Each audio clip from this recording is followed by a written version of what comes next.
사람들이 스스로 인지하고 있는지 없는지 그건 좀 차이가 있을 수 있겠지만 모든 사람은 인생을 살면서 갈급함을 가지고 있습니다. 뭔가 채워지지 않는 마음의 갈급함들이 모두에게 있습니다. 그래서 다들 열심히 사시는데 최선을 다해서 목표를 정하고 거기까지 달려가면 거기에 뭔가 행복과 만족이 있을 것 같은데 실제로 가서 보면 없습니다. 잠깐 성취한 것에 대해서 뭔가를 이룬 것에 대해서 되게 기쁘긴 합니다. 근데 그 기쁨이 오래 가지 않습니다. 보통 오래 가면 치료를 좀 받아봐야 됩니다. 계속 좋으면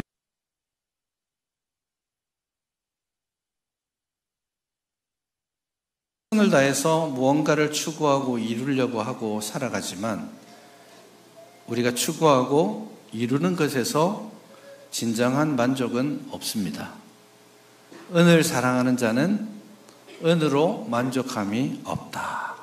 그렇게 성경이 말하고 있죠. 그래서 돈을 많이 벌면 행복할 거야 라고 생각하지만 돈을 많이 벌면 행복하기보다는 편리해집니다.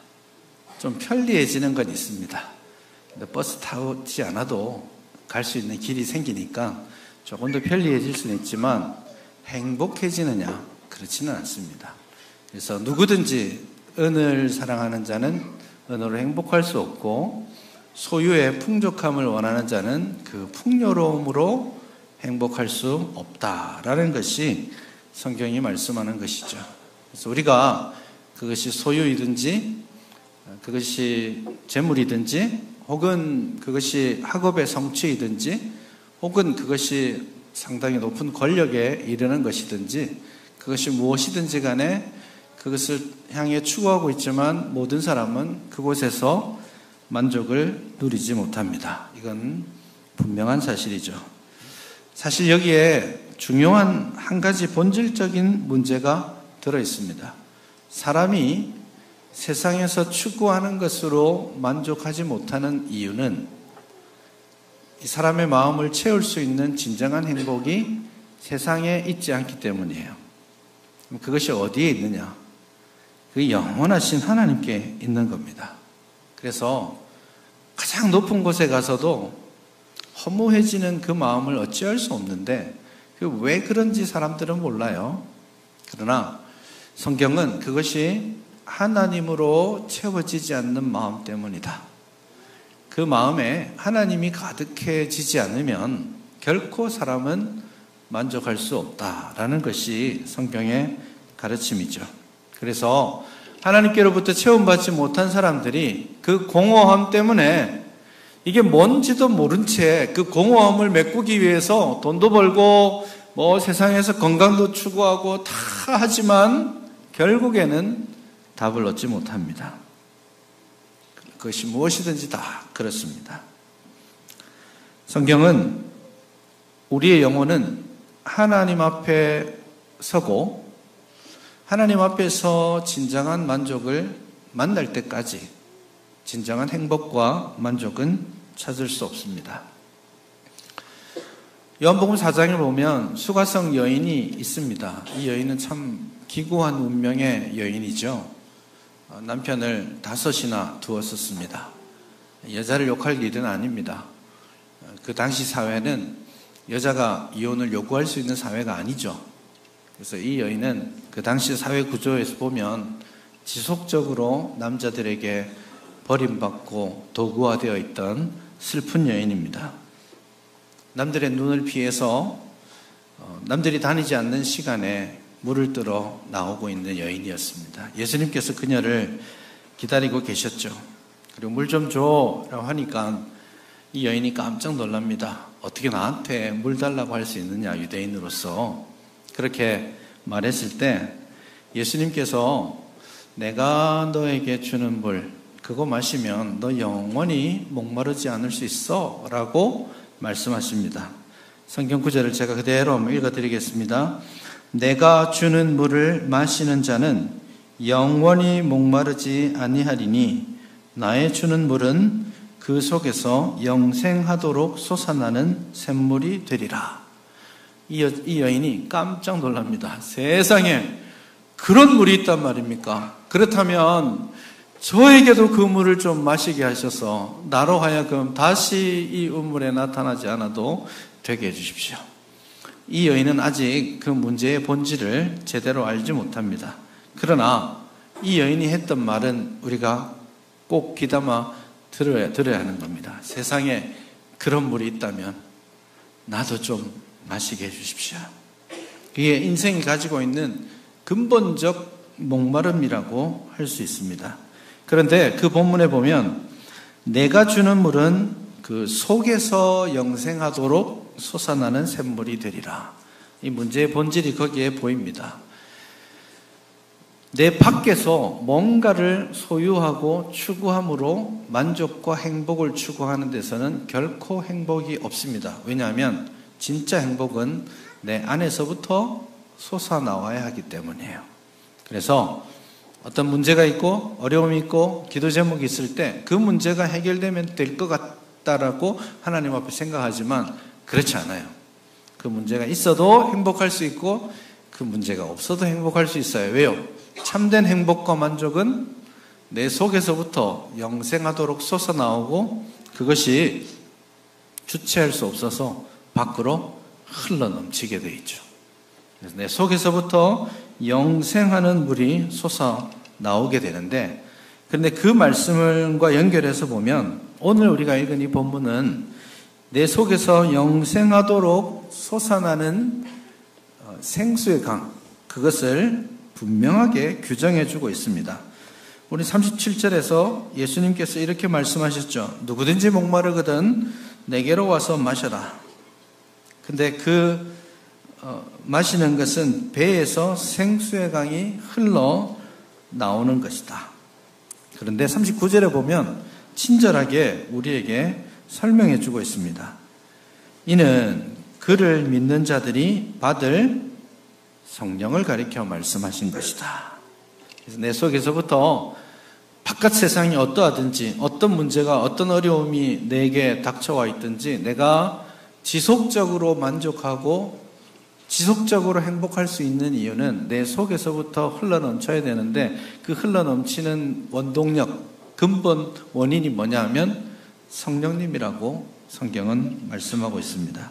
그래서 성령 하나님을 내 속에 모셔드리고 성령 하나님이 내 속 한쪽 구석에 있는 것이 아니라 나를 가득 채우고 흘러넘치도록 나를 주관하셔야 나는 진정한 행복과 만족 가운데 있게 되는 것입니다.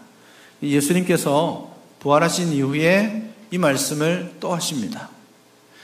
요한복음 20장에 보시면 예수님께서 떠나시기 전에 몇 가지 말씀, 당부의 말씀을 주시죠. 첫 번째로 하신 말씀이 너희에게 평강이 있을지어다. 그렇게 축복의 말씀을 하셨고요. 그 다음에 하신 말씀이 내가 하나님 아버지로부터 보냄받은 것처럼 나도 너희를 보낸다. 두 가지를 말씀하셨죠. 너희에게 세상이 주지 못할 참 평강이 있어야 된다. 그리고 내가 보냄받은 것처럼 나도 너희를 세상으로 보낸다. 그렇게 하고 나서 예수님께서 굉장히 특별한 한 행동을 하시는데요. 그 말씀, 두 가지 말씀을 하신 다음에 호흡을 크게 내쉬면서 뭐라고 말씀하셨냐면 성령을 받아라. 그렇게 말씀하셨어요. 크게 호흡을 내쉬면서 성령을 받아라. 그렇게 말씀하셨습니다. 그래서 세상이 주지 못할 참 평안이 너에게 있기를 바란다. 성령을 받아라. 아버지께서 나를 보낸 것처럼 나도 너희를 세상으로 보낸다. 성령을 받아라. 그렇게 말씀하신 것이죠. 그래서 우리 안에 있는 참된 평안과 행복, 성령 하나님께서 역사하실 때 가능해진다는 겁니다. 하나님이 주신 사명 온전히 감당함, 성령 하나님께서 역사하실 때 된다는 겁니다. 여기서 요한복음 21장인데요. 거기서 숨을 내쉬며 이르시되 성령을 받으라 라고 말씀하셨는데, 그 숨을 내쉰다는 말이 어디에 사용된 말이냐면 창세기 2장 7절에 있는 말씀입니다. 창세기 2장 7절에 보시면 하나님께서 아담을 흙으로 빚으시죠. 그리고 나서 어떻게 하셨어요? 그 코에 생기를 불어넣으시고 생명이 되게 하셨죠. 그 코에 하나님이 생기를 불어넣으시듯이 예수님께서는 이제 예수님이 떠나시기 직전에 너희에게 숨을 슉 내쉬면서 성령을 받아야 돼 라고 말씀하십니다. 이것은 제가 느끼기에는 성령 하나님의 오심이 우리를 마치 새 창조물, 새로운 피조물처럼 완전히 새로운 삶을 살도록 하신다라는 것을 말씀하고 계시는 겁니다. 제가 성령을 받으라 이러면 큰일 납니다. 이거 보고 요즘 이 주변에서 성령 받아라 하는 사람이 있죠. 사기꾼입니다. 100% 사기꾼입니다. 자기가 예수님인 줄 알아요. 예수님은 성령을 보내시는 분입니다. 그래서 성령은 하나님과 예수님으로부터 보냄받는 분이시잖아요. 그러나 우리는 성령을 보낼 수 있는 사람이 아닙니다. 그러니 우리는 이쪽에 성령 받으라 이렇게 말하면 사기꾼이 되는 겁니다. 우리는 인격체이시고 삼위 하나님의 한 분이신 성령님을 영접하고 경배하고 복종할 책임이 우리에게 있는 겁니다. 성령께서 우리 안에 오셔서 점점 우리 자신을 채우시고 그것이 충만해지고 그것이 흘러 넘쳐서 우리 주님께서 하셨던 것처럼 이 땅 가운데 사명을 감당할 수 있는 힘을 가지게 되는 겁니다. 그래서 우리는 성령 강림주일이기 때문이 아니라 우리는 항상 성령 하나님께서 나를 주관해 주시도록 기도해야 됩니다. 이게 가장 중요한 기도입니다. 그래서 누가복음 11장에서도 이 기도, 간절히 기도하는 것에 대해서 말씀하시죠. 그러면서 악한 재판관이라도 이렇게 판단하고 나쁜 아버지라도 자식에게 좋은 것을 줄 아는데 하물며 하늘 아버지께서 너희에게 좋은 것을 주지 않겠느냐라고 예수님께서 말씀하시죠. 근데 거기서 말하는 좋은 것은 뭐겠습니까? 거기서 말하는 좋은 것은 성령입니다. 그래서 하나님이 내 기도하면 좋은 거 채워주시겠지? 그게 우리 청년들 내 학점 좋아지는 게 아니에요. 내 재산이 늘어나는 게 아니에요. 하나님께서 우리에게 주시는 좋은 것, 하나님께서 우리에게 가장 주고 싶어 하시는 것, 그것은 성령 하나님이세요. 그러니 우리는 끊임없이 성령 하나님을 우리 마음에서 충만하게 역사하시도록 그냥 스며들지 않은 곳이 없게, 그래서 결국에는 넘쳐날 수 있도록 나 자신의 주도권을, 내 인생의 열쇠를 우리 하나님께 맡겨드려야 할 줄 압니다. 그래서 그런 성령의 충만을 위해서 여러분 꼭 기도할 수 있기를 바랍니다. 또 기도할 때에 이 성령 충만은 어디로 연결되느냐 하면 열정과도 연결됩니다. 그래서 로마서 12장 11절에 보면 이런 말씀이 있습니다. 부지런하여 게으르지 말고 열심을 품고 주를 섬기라. 이렇게 돼 있죠. 부지런하라. 이게 첫 번째 말씀이고, 두 번째는 열심을 품고 주를 섬겨라. 그렇게 말씀하고 있는데, 이게 이제 로마 12장은 구속받은 하나님의 백성이 어떤 삶을 살 것이냐, 그걸 권면하면서 여러 가지 주제들을 말씀하시는데 12장 11절에 와서 열심을 품고 주를 섬겨야 한다라고 권면해주고 있습니다. 근데 열심히 살아라 이런 뜻일까요? 조금 이제 있는 그대로 한번 직역해서 말씀을 드리면 이런 뜻입니다. 열심을 품고 주를 섬겨라, 이 말은 이겁니다. 성령 안에서 뜨거워라, 이런 말입니다. 너 예수 믿었고 구원의 은혜가 있다면 성령 안에서 불타올라야 돼, 그렇게 말씀합니다. 그래서 뜨거운 마음으로, 불타오르는 마음으로 부지런히 주를 섬기는 사역을 감당해야 된다라고 말하는 거예요. 그래서 지금 사도 바울은 내가 어떻게 하나님의 은혜 가운데 구원받았는지를 확정적으로 이야기한 다음에 성령 하나님께서 너를 주관하시고 성령 하나님께서 너를 뜨겁게 불타오르게 해주시기를 바란다. 그래야 돼. 그렇게 우리에게 말씀해 주시는 겁니다.